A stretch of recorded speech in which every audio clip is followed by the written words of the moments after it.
10 दिसंबर को Lal Qila metro gate के ठीक सामने ब्लास्ट हुआ और उसके बाद से एक यूनिवर्सिटी अल फलाह यूनिवर्सिटी जो सुर्खियों में आ गई। अल फलाह यूनिवर्सिटी में पढ़ने वाले जो छात्र हैं और उनके जो पेरेंट्स हैं, उस दिन के बाद से जितना भी मीडिया ट्रायल चल रहा है या फिर जो भी जांच एजेंसी है, उस जांच वगैरह को लेकर के मीडिया में चलती हुई खबरें जब देख रहे हैं पेरेंट्स, तो वो उनके भीतर एक डर समा गया है। और डर वो क्या है कि अब इस यूनिवर्सिटी में पढ़ने वाले जितने भी बच्चे हैं, क्या उनको अब कहीं नौकरी मिलेगी? और ये सवाल सिर्फ उन पेरेंट्स के दिमाग में ही बहन नहीं है, यहाँ पर काम करने वाले जो अन्य लोग भी हैं। जैसे मैं आपको दिखाता हूँ, देखिए, जैसे सिक्योरिटी का काम करने वाले ये लोग आपको दिख रहे हैं। सिक्योरिटी का काम करने वाले जो लोग ये दिख रहे हैं, इनके मन में भी यही सवाल है कि क्या यहाँ से जाने के बाद इनको कहीं और काम मिलेगा, कोई काम देगा। इन लोगों से जब पर्सनली बात की जाती है कि कहीं आप जा करके काम करोगे, कहीं नौकरी और ढूंढो आप, तो ये बोल रहे हैं भैया हम भैंस खरीद लेंगे, दूध बेचेंगे, अब नौकरी नहीं करेंगे। क्योंकि जहाँ नौकरी करते हैं वहाँ पर क्या निकल के सामने आएगा पता नहीं है, और उससे इमेज खराब होती है। तो इसी तरह की बातें लगातार चलती रहती है। अब हम बात करें अगर इस यूनिवर्सिटी को लेकर के, तो यहाँ पर से NIA ने जिन 6 लोगों को गिरफ्तार किया है, उनमें से 3 डॉक्टर हैं। वो जो 3 डॉक्टर्स हैं, वो 3 डॉक्टर्स का नाम है, पहला नाम है डॉक्टर मुजम्मिल शकील, 36 वर्ष का है, जन्म पुलवामा में हुआ है। आरोप है इसके ऊपर कि 2900 किलो विस्फोटक जुटा कर रखा था।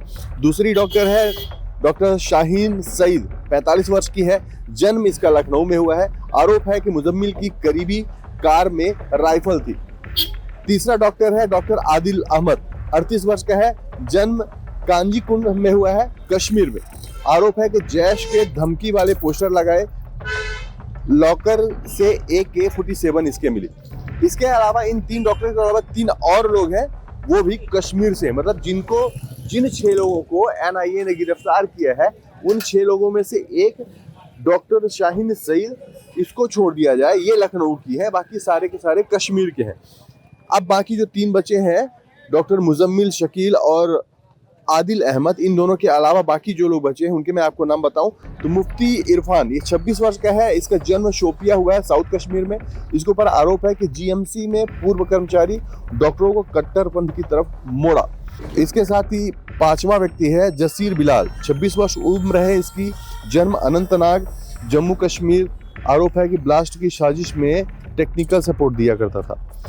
आखिरी ये व्यक्ति है आमिर रशीद, 30 वर्ष का है इसकी उम्र, जन्म पुलवामा, जम्मू कश्मीर। आरोप ब्लास्ट वाली कार की खरीद में मददगार था। जो बातें ये अभी हवा में तैर रही हैं कि जितनी भी देश भर में माइनॉरिटी यूनिवर्सिटी हैं, उनमें पढ़ाने वाले जो स्टाफ है, उनको यहाँ पर क्यों डिप्लॉय किया गया, उसके पीछे का कारण था कि आप एक ब्लास्ट करके कुछ लोगों को तो मार सकते हैं, वहाँ पे एक डैमेज कर सकते हैं, लेकिन एक व्यक्ति जो प्रोफेसर के तौर पर क्लास में बच्चों को पढ़ा रहा है, अगर वो अपनी मेंटेलिटी से बच्चों के माइंड सेटअप को अगर वो चेंज करने में कामयाब रहा, कट्टरपंथी की तरफ अगर सामने वाला बच्चों को लेकर गया, तो ये एक बड़ा डैमेज है। इस पर बात चलना शुरू हो गई, इस पर चर्चा होनी शुरू हो गई है, और ये बड़ी विस्तार में चर्चा हो रही है।